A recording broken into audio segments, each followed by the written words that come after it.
Fala aí, torcedor vascaíno que me acompanha no canal Complexo Vascaíno. Como é que vocês estão? Tudo bem? Eu espero que sim. Galera, como é que vocês estão? Um dia após a nossa vitória em cima do Cuiabá por 2-0. No vídeo de ontem eu externei um pouquinho pra vocês de como foi minha reação, né? Durante o jogo de ontem. Acredito eu que o torcedor vascaíno que ainda tem um pingo de esperança também tenha ficado igual eu fiquei, né? Ali ansioso, andando para um lado, andando para o outro. Ainda mais o filme recente, né? Do jogo contra o Goiás ainda estava nas nossas cabeças, né? Mas, felizmente, o Vasco conseguiu vencer. E como eu disse, a gente ainda está respirando por aparelho, né? Mas, vida que segue. Mas eu gostaria de dar um recado pro torcedor que ainda acredita, cara. Primeiramente, paciência, torcedor. Paciência. É um degrau de cada vez, né? Os jogos que estão por vir vão ser duríssimos. Mas, cara, é aquilo. Eu tava refletindo hoje de manhã. Tem chances do milagre acontecer. Tem chances. Eu tava dando uma olhada na tabela. Eu acho que adversários nossos vão ter jogos duríssimos. Nós vamos ter jogos duríssimos. Mas é aquilo, cara. O Vasco tem que entrar com dedicação. O Vasco tem que fazer boas partidas. E quem sabe o milagre não vem acontecer no Vasco, né?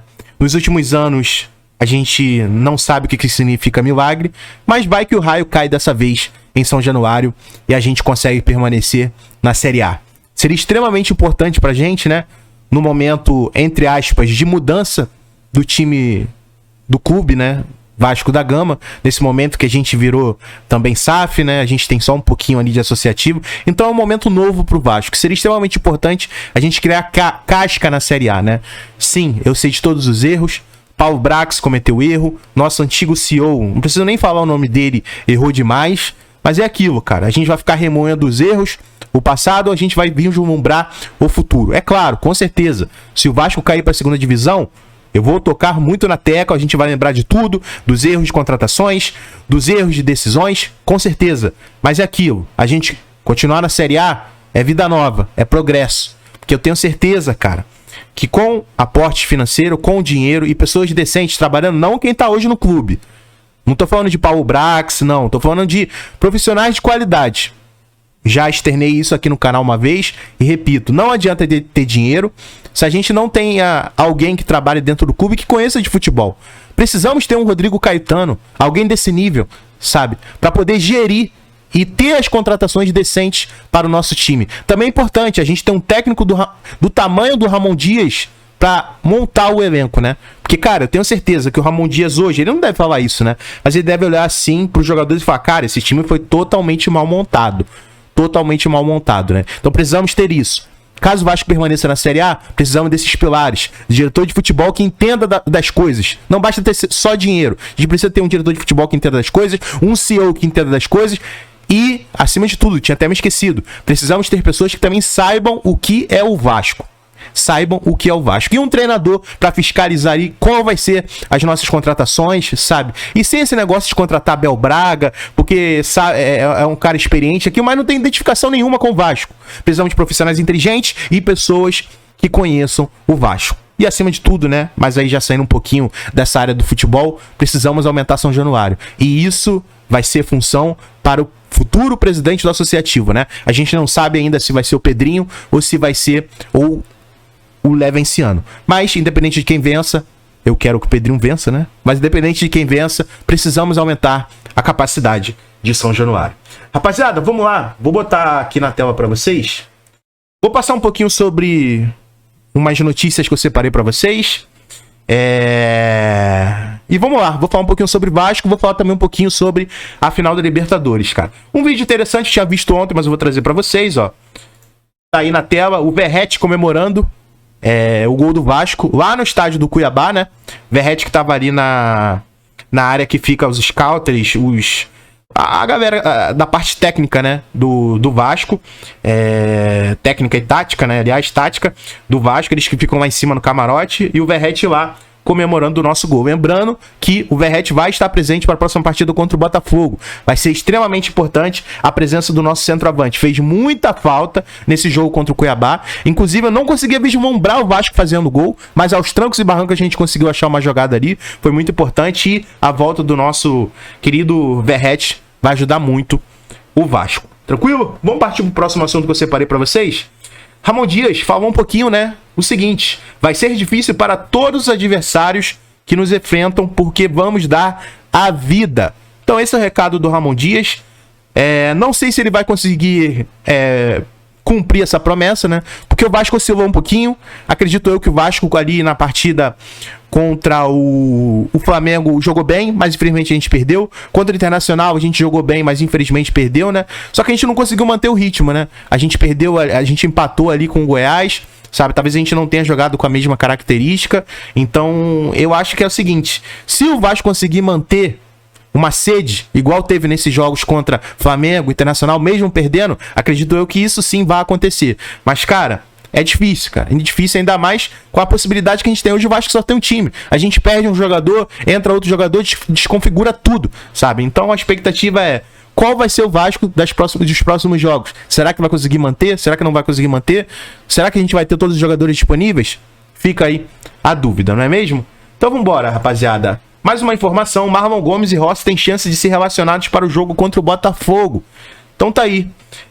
A gente que estava na expectativa já para esse jogo contra o Cuiabá, né? Mas não aconteceu. E eu espero que eles estejam presentes para o clássico contra o Botafogo, porque são dois jogadores hoje extremamente importantes para o nosso time.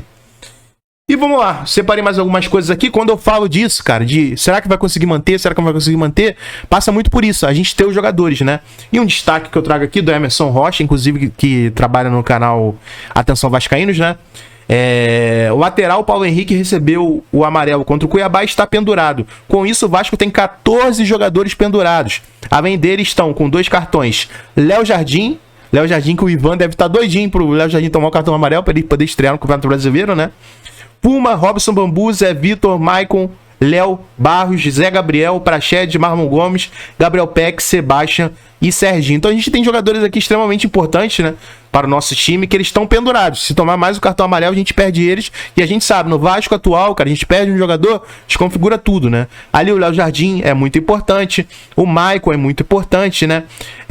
O Léo Pelé, os trancos e barrancos, mas é um jogador que talvez se a gente perder possa fazer falta, né? Ainda mais que a gente tem a linha de titular hoje, o Maicon e o Medel. Se a gente perde um, quem entra no lugar deles? Zé Vitor? Então talvez o Léo Pelé tenha sim a sua importância, o Zé Gabriel tenha a sua importância, o Marlon Gomes, o Gabriel Peck. Então, cara, o Vasco aqui, tá na ponta da navalha, sabe? Ali a corda tá esticada, não pode falhar, não pode errar, sabe?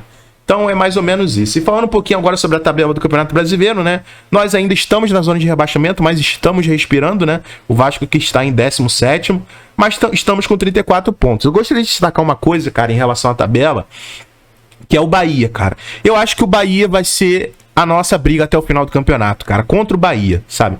Bahia que tem 37 pontos, na próxima rodada vai pegar o Grêmio, muito difícil, o Grêmio lá em Porto Alegre, acredito eu que o Grêmio tenha toda a capacidade do mundo para vencer essa partida. Grêmio que quer se manter ali no top 4, né, do Campeonato Brasileiro. E é aquilo, cara, eu acho que o Vasco vai brigar contra eles. Eu destaco aqui, ó, trazendo a tabela do Bahia pro resto do Campeonato Brasileiro. O Bahia, como eu disse para vocês, vai enfrentar o Grêmio, lá em Porto Alegre. Depois eles vão pegar o Cuiabá, um jogo talvez um pouco mais tranquilo, vão ter 2 jogos em casa, o Cuiabá e aí o Atlético Paranaense, né, que é sempre um jogo duríssimo, cara. Atlético Paranaense que é um visitante enjoado. Vão enfrentar o Corinthians lá em São Paulo, é muito difícil. Vão pegar o São Paulo, que aqui esse jogo talvez... A gente não sabe como é que o São Paulo vai estar. São Paulo tá oscilando muito, né? São Paulo que tá praticamente de férias nesse Campeonato Brasileiro. Vão pegar o América Mineiro, provavelmente já rebaixado, e vão pegar o Atlético Mineiro nesse jogo duríssimo, né? Então, cara, eu acho que o Vasco, dos times que estão aqui embaixo, o Santos eu não sei, o Santos vem acontecendo coisas muito estranhas, né? Mas eu acho que vai ser ou o Bahia ou o Vasco, cara. Eu acho que vai ficar entre esses 2 times. Tranquilidade? Galera, saindo um pouquinho sobre o Vasco, cara, vou falar um pouquinho sobre a final da Libertadores, né? Que o torcedor, querendo ou não, todos os torcedores do Brasil, eles vão acompanhar esse jogo, né? A gente tem alguns destaques, né? O Boca Juniors, que treinou na manhã desta sexta-feira no CT Moacir Barbosa, do Vasco. Temos aqui, ó, o Cavani e tal, jogadores treinando lá no CT do Vasco, né? Outra informação, a torcida organizada Força Jovem do Vasco está fechada com a organizada do Boca, lá 12, ó, União aqui na frente de São Januário. E aqui, ó, o presidente da Força Jovem, Fabinho, né? Que inclusive eu fiz uma entrevista com ele, está aqui no canal, junto com integrantes da La 12, né? Torcida organizada do Boca Juniors. E aqui um destaque também, né? Um membro da La 12 do Boca Juniors fez essa essa tatuagem. O escudo do Boca com o número 12 em cima e logo atrás a Cruz de Malta. O torcedor em questão frisou sua simpatia pelo Vasco da Gama e o respeito mútuo entre a La12 e as organizadas do Vasco. O que vocês acham, galera, dessa união que existe entre as organizadas do Boca Júnior e do Vasco, cara? Escreva aí nos comentários. Cara, eu não sei o que dizer. Eu acho que a torcida da Argentina, eles pecam em algumas coisas muito graves, sabe? Mas união sempre existiu, né? Sempre vai existir. E, cara, eu não sei o que pensar referente a isso, mas eu só tenho uma certeza. Amanhã eu sou 100% Boca Juniors e espero que o Boca faça uma boa partida e consiga derrotar o nosso rival nessa final de Libertadores, não é mesmo? Então, rapaziada, é mais ou menos isso que eu trago pra vocês. Espero que vocês tenham curtido o conteúdo. Hoje foi rapidinho, porque tá um calor do caramba aqui. Caso você não seja inscrito no canal, se inscreva. Minha frase padrão, Vascaíno ajuda Vascaíno. Já ajudou um Vascaíno hoje? Não? Então esse é o momento. Conto com a sua inscrição, conto com o seu like, conto com o seu comentário. O canal Complexo Vascaíno na área, trazendo vídeos pra vocês todos os dias. E é isso, rapaziada. Tamo junto. Valeu. É nóis.